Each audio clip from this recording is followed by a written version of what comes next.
You're listening to Paris: A State of Mind on Paris Underground Radio.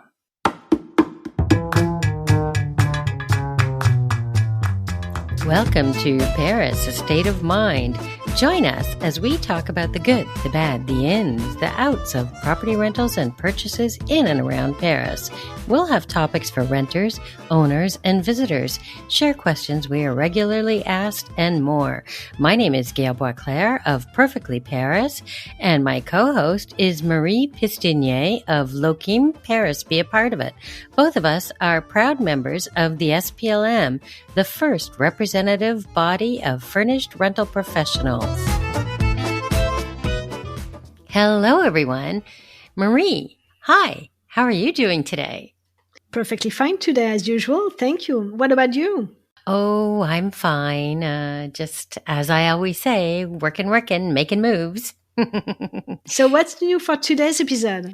Today is very interesting because, usually it's you and I talking about the weather and all the miscellaneous things about life, the universe, and everything in the industry. But we have a very special guest with us today. Someone, it's a secret, who's been in France for many, many years. Someone who has helped thousands of expatriates and investors to purchase the property of their dreams, not only in Paris, but in France. So it gives me great pleasure to introduce to you and to our listeners, Adrian Leeds, the owner and founder of Adrian Leeds Group, famous for many years. I actually remember contacting Adrian when I first moved to Paris back in 2001 and started property rentals. So she's been around longer than me. Adrian, can you tell our listeners a bit about yourself, how you arrived in France, and what made you do the deep dive into the real estate world? Well, first, Gail and Marie, I'd like to thank you for having me. I'm almost blushing. I don't know if you can see that by such a magnanimous introduction, but I don't even know how any of this really happened to me, except that I didn't happen to property. It happened to me because at the time I was working for International Living, running their Paris office, and their readers came to me and said, we need someone to help us find a property. And I didn't know how to do that. So what I did was I hired someone who could do that. And that was actually the beginning of everything. And here I am, that's more than 20 years ago that started. And now we're into bigger and better things. What can I say? It's all been a joyride. Great. Thank you. So today you are going to share your expertise. I know that you've been doing a lot of different things into the real estate world, and your expertise today is on fractional ownership. I didn't know myself exactly what it was until we prepared this episode. So can you tell me what is it? And is it, I guess that a lot of people are asking you, is it different from timesharing? That is what was just popping up in my mind when I read fractional ownership. Well, okay, fractional ownership actually started in the United States quite a long time ago with companies that owned jets. And the jets, operating a jet was a very expensive process. So instead, they figured out a way of sharing the jets with other companies so that would minimize their costs. So this is the same concept. It's not timeshare because with timeshare, you actually only own the time usage. You don't own the property. Whereas in this case, with fractional ownership, you actually own a fraction of the property or a share. So that's the one distinctive difference. That makes a lot of sense. And actually, I think I might have remembered something about the jet starting all of that as well, too. Not that I could ever own part of a jet or all of a jet, but anyway. We all wish we could do that, right? But all right, instead we own a piece of property. Yeah. Easier. Well, and how does somebody get access to this kind of product? Is it through a company like yours or how? Well, yeah, the best way to find fractionals is clearly through the very few developers that there are out there who are putting them together and offering them on the market. I am one of a few in Paris who do this. And it's just a matter of finding out who does and how to visit their websites. So it's not really very complicated. Someone could actually develop their own fractional, but it's very complicated. It's a business, and I wouldn't recommend someone do it without having a good foundation of knowledge. Mm-hmm. Yeah, we advise people to stop the do-it-yourself system when you start to try to be in the real estate part. No, I definitely believe in professional advice. Okay, I take professional advice, I give professional advice, and I completely agree with you. Especially when you don't speak the language, right? Well, that's another story. Okay, but what happened for me, which was more than 10 years ago, was there was a lawyer from the United States that was developing a few properties, and he had come to us to find him properties that he could turn into fractionals. As a result of that, I learned quite a bit about the process, and then it's a crazy story, but I found a property that I just couldn't let go of. It was in the Place de Vosges. I had a client ready to buy it, decided to turn it down because of the massive renovation expected. And I couldn't let go of this property. I was like a bulldog, and decided that what I had to do was find investors willing to go in together to develop the property. So we did, it manifested just like I thought it would be. And it's called Le Palace des Vosges. It took, unfortunately, this was 2008, right at the height of the crisis. And the developers and I almost decided to cancel the purchase because no one had any money. They lost all their money in the market. So we knew it was going to be a very hard sell. But we decided to proceed with it. It did take about 5 years to sell out, all in all. Wow. You mean like each share? Well, I'll explain the shares. Yes. I'll explain the shares later. But in essence, that was a very good learning experience for me. And in spite of the problems we had with it, I still believe it was a very successful project. It's still alive today. The owners are still happy. A few have resold. I've resold some of the shares. It's an absolutely beautiful piece of property in the Place de Vosges, which is the number one address in Paris. It just doesn't get better than that. More than 400 years old. And that was actually the beginning for me for fractional ownership. Oh, great! With such a bijou in the heart of Paris, and but you mentioned that the Palace des Vosges. So I don't know what type of apartment is it, but is there some specific properties you do purchase with fractional ownership, or there is you do that for studios or for 5-bedroom apartments? No, there's no real rhyme or reason or rule to it, except I have my own set of rules. And that means that the property has to be perfect. So what does that mean? Okay, perfect.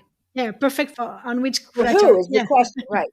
So we find that because this is an American concept, and because culturally Americans are happy to share with each other, unlike other cultures that aren't as open to that's really our target market. So Americans, Canadians, some Australians and New Zealanders, but the British actually aren't part of this market. They're not as interested in this idea of sharing as Americans are. So it's really it's not common to everyone. Like you have very specific type of clients who could go for this kind of ownership. Yes, because they have to be people who have the availability to travel pretty much at whim. They have to have, a small amount of money in their bank account that, that they're not using and maybe are willing to invest in a small way. They have a love of Paris or France or wherever the property is.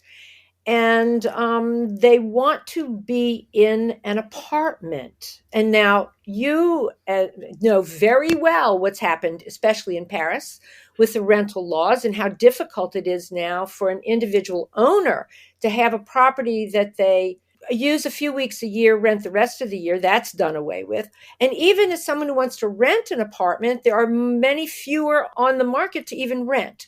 So it's really open to that individual. Now, what kind of a property is all about, not necessarily does it matter whether it's a studio or a 1-bedroom or a 2-bedroom or a 3-bedroom. It's really more about that property being perfect. So what's perfect? A perfect Paris apartment is, something that I call sexy, right? What is sexy? That's sexy. Yeah. Sexy. It has to have something that makes it exceptional. It has to have a great location. It has to likely have an elevator, so it's open to more people. It has to have good light, has to have good views, has to be able to air condition. There are things that make a property, from my perspective, perfect, because this is a business and you want all the owners to be happy. Mm-hmm. And because you're making sales, you're selling the property. You're selling the property many times over. So it has to be as universally desirable as it possibly can be. Yeah, that makes a lot of sense. This is where size doesn't matter. Yeah. It's how you use it that counts. We know size doesn't matter. Yeah, and so I guess basically then the owners can visit their preferred location. How often? Like as often as they want? Well, usage is really dependent on the developer. Okay. I have a calendar that shocks me that my competitors have not copied, because I personally think it's the most brilliant calendar out. I'm sure it is. Well, it has the most global reach. So the way the calendar works is, first of all, there are 13 4-week shares, right? 13 times 4, 52 weeks. Simple math. Okay? Yeah. So it's not like by the month. Right. And Americans rarely get more than 2 weeks at a time. If they're still working, if they're empty nesters and they want a vacation, then they're not likely going to even be able to take more than 2 weeks at a time. So the way this calendar works is it's 2 weeks, and then 6 months later, 2 weeks. And then the following year, it rotates by 10 weeks forward, so that every year the owner has 2 completely different seasons. And over the course of 13 years, it fully rotates. Oh, wow. Now here's the caveat, though. The really brilliant part of it is, first of all, the owners can trade weeks among themselves. And you can see for the next 13 years when your weeks are. So, if you have a wedding to go to that week, you can send a message out to the other owners and say, we can't use our week. Does anyone want to trade? Very easy. Mm-hmm. Now, if you have 2 owners that actually do want 4 weeks together, because that does happen, you can actually program their share letters to be next to one another, so that they trade their 2 weeks so that they can each have 4 weeks instead of 2 and 2. So it's very flexible. It works for a lot of people. You know exactly when your usage is for the next 13 years plus, and no surprises. And quite honestly, it's proven to work really well. Wow, interesting. But this is your own program, right? You mentioned that. And when you said developer, it would be the company of the person who is going to take care of the project from A to Z, and to accompany, I guess, the owners in their process? Well, it's the company that creates the property. Once the owners, all own the property and the developers moved out, the owners can very easily organize themselves and completely change their calendar usage if they want to. Okay.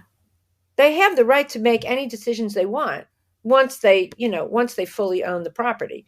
It works very much like a copropriété or a homeowner association, except that it's not a building, it's one property. Yeah, that's what it sounds like from your description. Yeah. That's the way I picture it in my head from what you've said. If you're enjoying this episode of Paris, A State of Mind, you may also be interested in our sister podcast, Romancing in Paris. Join Lily as she shares her secret and some not-so-secret spots for lovers and lovers of Paris. Paris, A State of Mind will be right back after a word from our sponsors. And now back to Paris, a state of mind. So that means it's like everybody gets to pay for the broken window, for example. Everybody definitely gets to pay for the broken window. That is, unless they broke the window, then they have a security deposit, and that one person gets to pay for whatever damage they've done. You mean like all owners put a damage deposit into the property for the week they are staying? Absolutely. They pay a damage deposit that's held on account, and they pay dues that cover the operational costs. So if there's something specifically that they did, then their security deposit would cover it. But if it's a general problem, like a leak from an upstairs apartment, then everybody covers it. Okay, what type of cost can we expect from with this kind of system? Like everything is splitted into the number of shares of owners. Yes, it's really pretty simple. You know what it costs to run an apartment, right? You're talking about the annual taxes, electricity, gas, and water if you have it. Your internet, TV, telephone, just all the operational costs. In addition to that, you've got housekeeping, management, bookkeeping, some accounting. So you put all that together, and it's divided by 13, and the owners share in those expenses. Now, on top of that, though, we do also place a reserve fund that is paid for every year that adds up into the account for future maintenance. So if you know, for instance, that, the bedding needs to be changed after 10 years, you want to have money in the budget to change the mattresses after 10 years or repaint the apartment or just general maintenance. So we organize and figure that out as well, which is quite a mathematical process. Oh my gosh. Yeah, it's a lot to think about ahead. Like you don't dive into this kind of ownership without being a bit prepared, right? Oh, you definitely don't dive in without being prepared. I can tell you that the detail is massive. I have a bookkeeper dedicated specifically to managing these properties. Each property has its own on-the-ground manager who hires housekeepers. It's like running a rental apartment because you've got owners coming in and out every 2 weeks, plus you have housekeeping in between, and then you have all the other ongoing maintenance. Yeah. It's like running any property. Mm-hmm. But even though I'm going a little bit into the details, but you mentioned like the electricity. How do you manage when you have like one of the owner living with the windows open and the heaters at the maximum, and then the other owners with the different type of usage? That you have to do that week by week, or everybody shares. It's a socialist democracy, and everybody shares equally, basically, and there's nothing you can do about that. So I guess that there will be rules. Marie, this is a socialist democracy, okay? It's kind of like when you're in a building and the water usage gets shared. I take a lot of baths. I probably use a lot of water, more than other people. But you know what? Tant pis, everybody has to share in it. So that's kind of how it works. But, what's interesting is that this is an ownership. So they're not there to just take advantage. They actually assume a level of responsibility like owners do. And so not like renters, where a renter, which is the experience I know we all have, where they come in and they really maybe take advantage of their week or so in that rental apartment. In this case, the owners take care of the property, watch out for every detail, really respect it. And that makes a huge difference. I mean, I just had an owner send me a multi-page list of tiny little things that he wanted to add to the apartment, such as a night light in the hallway. He wanted a rubber spatula, like these little bitty things. And he didn't even realize that he could actually add them himself. But we want to make sure that every property is perfect and isn't missing anything. So we're happy to accommodate that. But because they're owners, they really care about those kinds of details. Yeah. So you definitely, but you do have to have some rules from the beginning, I guess, that you don't mix owners who don't have the same kind of view on these kind of things, right? Oh, this is a fabulous question. Okay, because first of all, there are multi-page documents called bylaws, just like a règlement de copropriété. The owners have to live by those bylaws, and if they're not willing to sign them, they can't become an owner. So they know exactly what the rules are.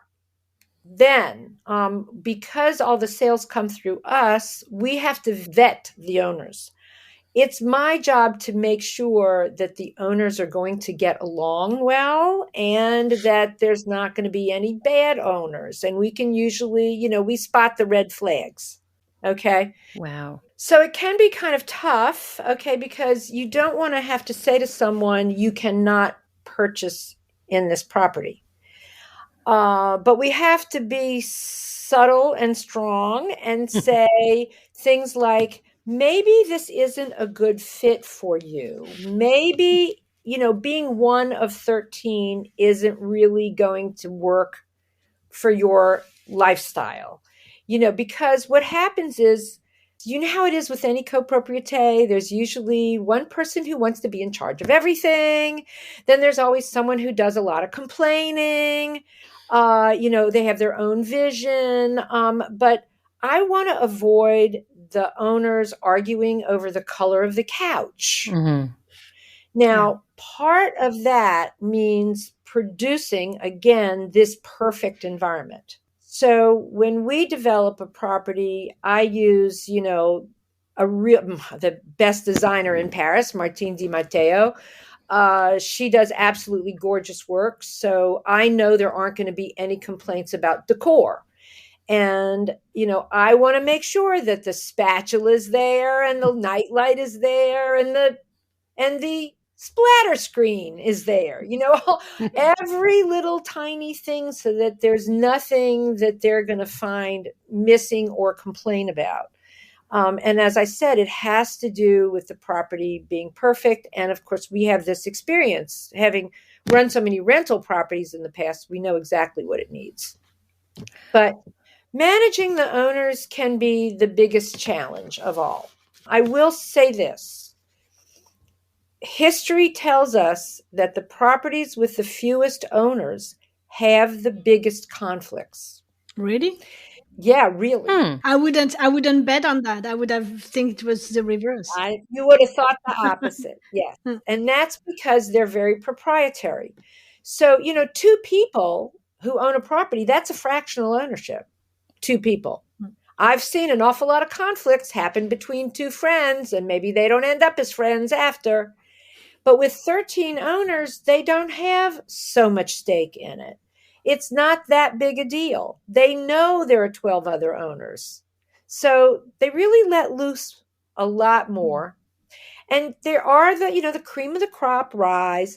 So the ones that really are good organizers and like to be in charge do end up coming to the top, being willing to be the board president and take charge of certain things.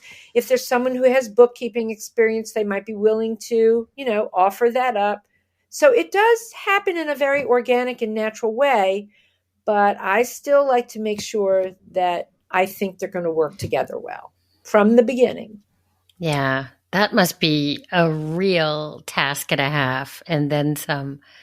I can't imagine, because I did actually have a situation where I had two couples that were good friends, bought a property in Paris, and everything went to hell in a handbag.